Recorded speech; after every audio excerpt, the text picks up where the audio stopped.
What year was the school built? Built in 1921. My father-in-law, Ed's father, Robert Taylor, and some guys in the area worked on it.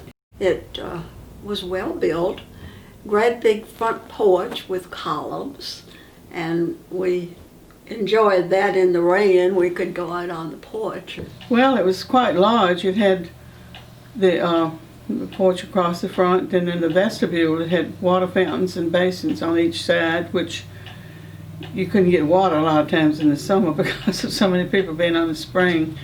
Then a huge auditorium with a nice stage and curtains. When I started, it had no indoor plumbing. We had outhouses. We had coal stoves. There was a big, large coal hot-bellied stove that sat in the middle of the classroom that the teacher had to get there in the morning. Was their responsibility to start it. My first grade winter was so harsh, and we had to keep the stove so hot that we kept a bucket with a sponge close by because it would peel the paint on the wall. One of the guys, I think it was Kenny Watts, it may have been his cousin Gary, each classroom had an oil stove. He came in before he went to lunch and took his coat off and put it on top of the stove, and it caught on fire. Oh. And at lunch, also there's smoke everywhere, and somebody ran in and came out with his coat on the end of a broomstick, I think, and threw it into the snow and stomped on it and put it out, and we had to open all the windows. There was a spring down by the Presbyterian Church, back behind Camden and Younger's store. And some of the boys would bring that water up. And of all things, we all drank out of the same dipper. The floor stayed wet there all the time. We would line up as we came in from recess to get our water. And there was not any water in the school until Tyler Fortune was principal. I'm not sure what time that they actually put the bathroom. I do remember using an outhouse, and us all lining up, so you were on a schedule. Your body became on the schedule because you would line up and go to, the outhouse. And later on, in my upper grades, I'd remember that, the bathroom had been built, and that was a big deal. Did you walk to school or drive or? No, we had an old, open, cold truck with seats in it. It was owned by Camden and Younger up at the old store in Elon. And I believe Mr. Addie Brown drove it at times, and Mr. Hamlin Ruckle.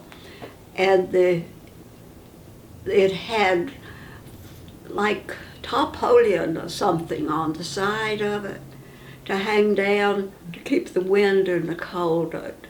We were able to ride my bike to school, and at that point we never passed a car. I mean, we could leave, my house and get all the way to school, and we had to wait because they knew everyone that was coming down the road. You could predict and, exactly what car was going down the road because everybody knew everybody that lived, on up in Elon.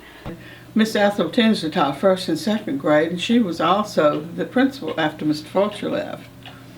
Then third and fourth grade, I had Miss Mildred McIver. Later she married Mr. White. I know when we were in Miss Tinsley's grade, in the first grade, the way she taught us, she'd set us on the floor, and she would use just the index cards, and she'd put a word on it. We'd learn from that, and when we knew the word, we could cross a bridge and go to the other side. I think looking back on it, there was a little bit of a struggle between them trying to balance two classes in one, because it was first and second grade in the second. So to get all of the ones in the first grade working and doing their assignments in order to switch over. I had a job at Elon Elementary School. I taught a combination of third and fourth grade in the old school, not the new one. the old wooden school. The teachers were all very nice. I do remember one teacher went in, she split her skirt. It was all the way down, so she went in, and I remember our closets were half doors, so you could see through the bottom of the closet, and she went into the closet, put on her coat, took off her skirt, and gave it to me and a friend of mine, and we were to walk down into the village of Elon and find the first lady that had a sewing machine that would be able to stitch up her skirt. The community were wonderful. They did so much for the school.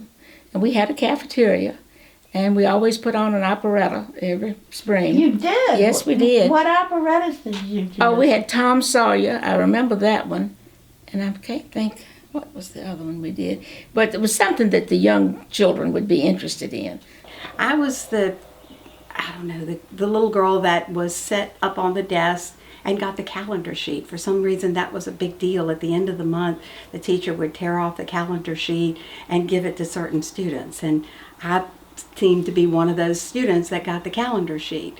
But Wayne was always in trouble. Something was always going on with Wayne, and he would be the one that would stand and have to hold on to the blackboard, and the teacher would get a large paddle and paddle him to the point that I was in tears and crying.